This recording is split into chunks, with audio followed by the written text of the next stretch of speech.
কাজরাপাড়ায় Trinamool councillor Utpal Dasgupta গ্রেপ্তার। ডিম থেরাপির শিকার অভিযুক্ত কাউন্সিলর। এলাকায় ভুরি ভুরি অভিযোগ আগেই ছিল। বিরোধীদের দোকান ভাঙচুর, দোকান পুড়িয়ে দেওয়া, অন্তঃসত্ত্বা মহিলাকে মারধর, তোলাবাজি সহ একাধিক অভিযোগ রয়েছে কাজরাপাড়া পৌরসভার 12 নম্বর ওয়ার্ডের তৃণমূল কাউন্সিলর উৎপল দাশগুপ্তের বিরুদ্ধে। এলাকায় জনরোষ সৃষ্টি হয়। স্থানীয়রা কাউন্সিলরকে লক্ষ্য করে ডিম ছড়ে উত্তেজনা ছড়িয়ে পড়ে। এরপর বীজপুর থানার পুলিশ এসে কাউন্সিলরকে থানায় নিয়ে যায়। তাদের দোকান কিন্তু নির্বিচারে গুড়িয়ে দেওয়া হয়েছে ওনার শাসনকালে। এটা কি তাদের সেই রাগেরই কি বহিঃপ্রকাশ আজকের ঘটনা?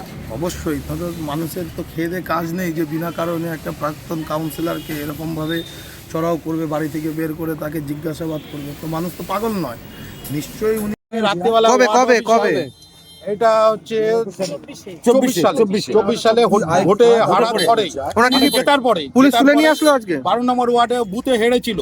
পুলিশ তুলে নিয়ে আসলো ওনাকে আজকে পুলিশ ওনাকে তুলে নিয়ে আসলো। আমাকে ওয়ার্ড অফিসে নিয়ে গিয়ে বেধড়ক মার মেরেছে এরা সবাইকে। আমাদের আমি একজন বুথ সভাপতি, আমাকে তুলে নিয়ে মানে বিজেপির করি বলে আমাকে পেটানো হয়েছে। আমার দোষ আর কিছু নেই, শুধু বিজেপি করা। আপনার নাম? আমার নাম স্বপন দাস। 12 নম্বর ওয়ার্ড কাউন্সিলর আজকে জনরোষের মুখে পড়লো। তাকে দেখে দেখলাম ডিম ছুড়লো। কি অভিযোগ ছিল তার বিরুদ্ধে একটু বলতে পারবেন কি? তার বিরুদ্ধে কি অভিযোগ নেই সেটা হলো বলা, কি অভিযোগ আছে সেটা তো পরে। কি অভিযোগ নেই মানে ওখান থেকে সব জায়গা থেকে বেআইনি ভাবে টাকা তোলা থেকে শুরু করে, মহিলাদের মারধর থেকে শুরু করে, মানুষদের পার্টি অফিসে ডেকে নিয়ে গিয়ে মারধর থেকে শুরু করে, নাকে খত দেওয়ানো থেকে শুরু করে, এবং জায়গা জায়গা থেকে মানে টাকা তোলা থেকে শুরু করে সমস্ত রকম অভিযোগ রয়েছে। এইসব তৃণমূল আমলে কত নাকি? তৃণমূল আমলে একদম। উনি তৃণমূল আমলের কাউন্সিলর। উনি কাছড়াপাড়া 12 নম্বর ওয়ার্ডে তৃণমূল আমলের কাউন্সিলর। উনি কি করেনি? উনি তৃণমূল আমলে কি করেনি? মানুষের দম বন্ধ করে রেখেছে। বয়স্ক থেকে মহিলা থেকে কাউকে ছাড় দেয়নি উনি সবাইকে ওয়ার্ড অফিসে ডেকে নিয়ে গিয়ে মারধর করেছে। এই কিছু মানুষকে বাড়ি ছাড়া করেছে 24 সালের লোকসভার পরে। এবং ওখানে যে কটা মানে কিছু জায়গায় যে নির্মাণগুলো হয়েছে, বিল্ডিং থেকে শুরু করে, কারোর বাড়ির জমি থেকে শুরু করে, কোনখান থেকে উনি টাকা খায়নি।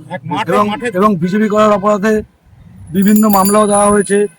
বিভিন্ন মাংসের দোকান থেকে খাসি মাংসের দোকান বসিয়ে তোলাবাজি করা হয়েছে, প্রমোটারের থেকে টাকা তোলা হয়েছে। বিভিন্নভাবে ওনার মানে এই ক্রিয়াকর্ম উনি চালিয়ে গেছেন। উনি পাড়ার মানুষকে অতিষ্ঠ করে রেখেছে। এক কথায় যদি বলা যায়, উনি পাড়ার মানুষকে অতিষ্ঠ করেছে। এই যে মানুষটাকে দেখান, কাউন্সিলর উৎপল দাশগুপ্তকে আজকে পুলিশ তুলে নিয়ে আসলো। ওনার নামে তো অনেক অভিযোগ উঠছে। থাকবেই অভিযোগ। আমার বরের এই 2021 থেকে আমার বরের জলের ডিপার্টমেন্টে কাজ করতো। উনি আমাকে বরেরকে ছাড়িয়ে দিয়েছে। তার থেকে এতদিন থেকে ওখানে অনেকগুলো দোকান ছিল, দোকানগুলোকে ভেঙেছে। আমরা গরিব মানুষ কোথায় যাবো? এই অত্যাচারগুলো আমরা এখনো সহ্য করে এসেছি, শুধু বিজেপি করার ক্ষেত্রে, শুধু বিজেপি করি বলে। বিজেপি করে দেখে আমাদের দোকানপাটগুলো সব ভেঙে দিয়েছে। বলে ভিক্ষা করে খাও। কবে ভেঙে দিয়েছে? এটা 2021 সব দোকানপাট ভেঙে দিয়েছে। আমাদের দোকান দোকান বন্ধ করে দাও, বিজেপি বন্ধ করো, না হলে ব্যবসা করতে দেবো না, দোকানের শাটার ফেলে দাও। কি চাইছেন আপনারা? কি চাইছেন? শাস্তি চাই। এমন শাস্তি চাই গেছে আমাদের প্রেগন্যান্ট মহিলাকে। দড়ি বেঁধে আমরা একটু চাই, দড়ি বেঁধে ওরাকে কোমরে দড়ি বেঁধে একটু ঘুরাক। সঠিক ওনার শাস্তি চাই, আমরা চাই ওনার সঠিক শাস্তি। মহিলার উপরে গায়ে হাত তুলেছে, প্রেগন্যান্ট মহিলা। আপনারা কত নম্বর ওয়ার্ডের বাসিন্দা? 12 নম্বর ওয়ার্ডে। কাছড়াপাড়া। হাতে থালা দিয়েছে, বলে ভিক্ষা করে খাও। হাতে থালা দিয়ে বলে ভিক্ষা করে খাও। বেশ করেছি, দোকান ভেঙেছে। উনি ভাগ করেছে। তাহলে কেন উনি কি দাবাং টাইপের ছিল নাকি? হ্যাঁ, দাবাং টাইপের। তোলাবাজি করে, ঘুরে বেড়াতো, তোলাবাজি করে। কাজই ছিল। কাজ ছত্রছায়া করতো, জানেন কিছু? ছত্রছায়াগুলো করতো তারা। উপরে লোক ছিল, আমার কমল অধিকারী আছে। হাত ছিল, এর হাত না থাকলে কমল অধিকারী হাত ছিল।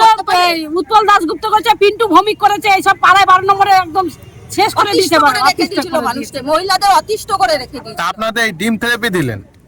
হ্যাঁ, শুধুমাত্র ডিম থেরাপি দিলেন? ডিম তো ভদ্রভাবে আমরা ওকে ডিম মারলাম, গায়ে হাত দিলাম না।